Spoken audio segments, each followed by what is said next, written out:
Birinci suroğum. Murdağı prokuror Өткүрбек Мырза қайда жүреді? Бар bu деги? Өткүрбек Асылбекович Кыргызстанда эле болуш керек. Мен Анда ККМБ эмбуду угутасыңарбы, кайда жүрөт ал киши?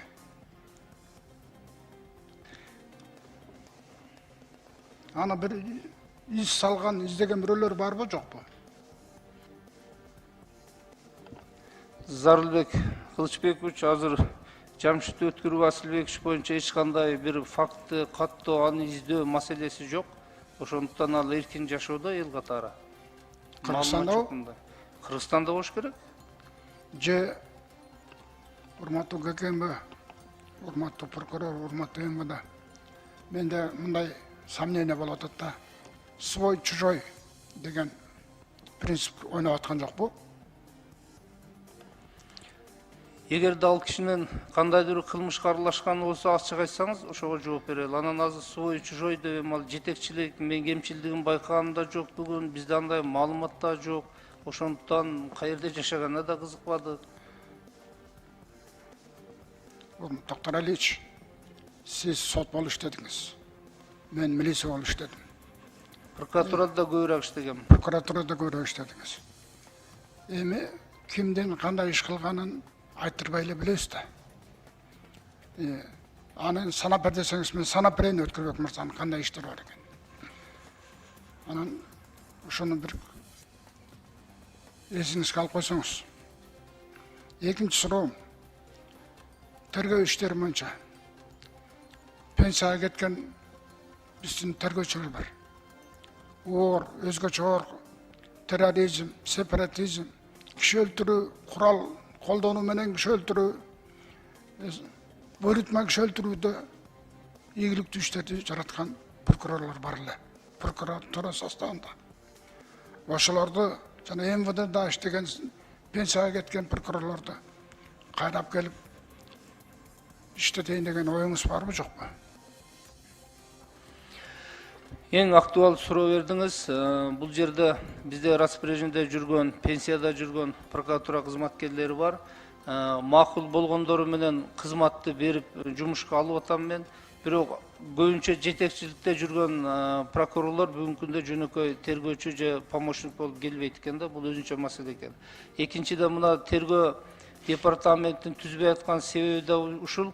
Прокуратурада баягы сиз айткан профессионал тергөөчүлөр да азайып кетти да, мына 5 жылда азайып кетти. Ошондуктан биз өзүбүзгө тергөөнү калыбына келтирип алып экинчи этапка баралы деген максат менен жана прокуратурага тергөөнү калыбына келтирип атабыз. Бардык нерсени кадр чечет билесиз. Тергөөчү бир күндө даяр болбойт экен. Ошондуктан сиз айткандай пенсияда жүргөн, тажрыйбалуу, распоряжениеде жүргөн прокурор кызматкерлерди сөзсүз кайта алабыз. Анда биринчи суроо. Урматтуу ККМБ, сиздерге суроо. Мамлекетке чыккынчылык кылды деген статья менен бир-эки адамды камадыңыздар. Мен ал жөнүндө сурагым келбейт. Ушу мамлекетке чыккынчылык деп ошонун основной принциптерин айтып койсоңуздар, кайсы кишини мамлекетке чыккынчылык кылды деп түшүнөбүз?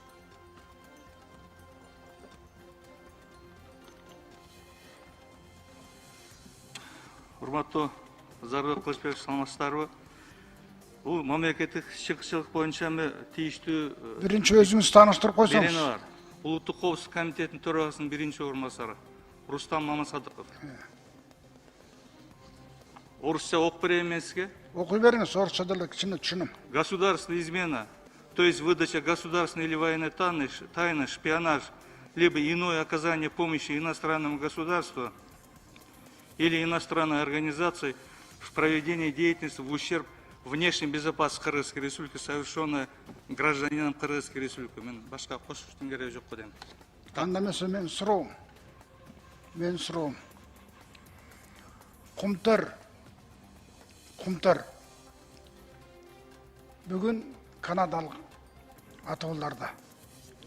Кумтердин дөгі алтын 717 тонна.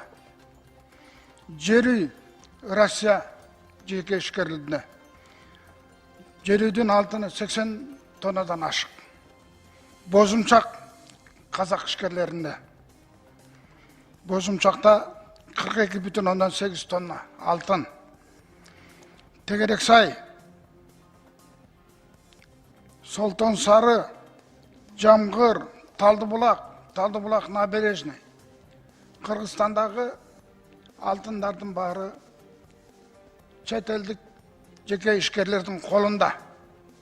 Мұның бұға bu çeteldik işkerlerge bizden geçeginkü, bugünkü kızmatta turgan çoğun kızmatkerler başotu menen belek katar berip iştagан. Бұл çıkınçılıkka jatabı же жатпайбы? Урматтуу гекембен кызматкерлери.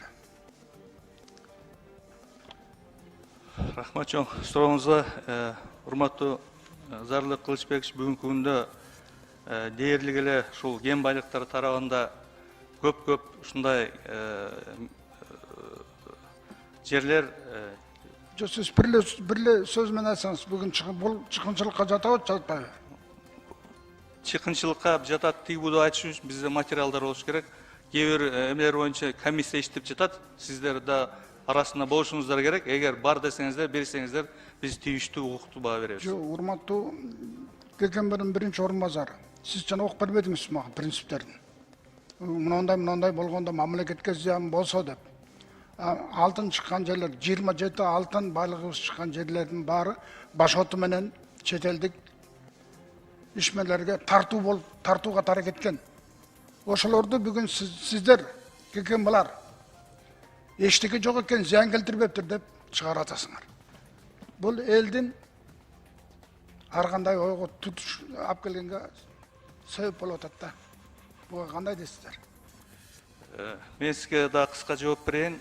Эгерде сиздерде материал болсо, тиги же кум түрдө деп атасыз. Siz баягы соромай Шарып үчүн жообун берип атасыз. Мага Мен сизге мыйзам түрүндө жооп берип жатам мен сизге.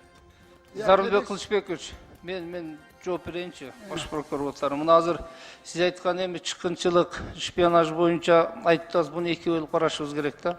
Эгерде Кыргызстандагы ошондой кен байлыктар боюнча маалыматты, мамлекеттик сырды берген факты болсо, анда бул чыккынчылык болот.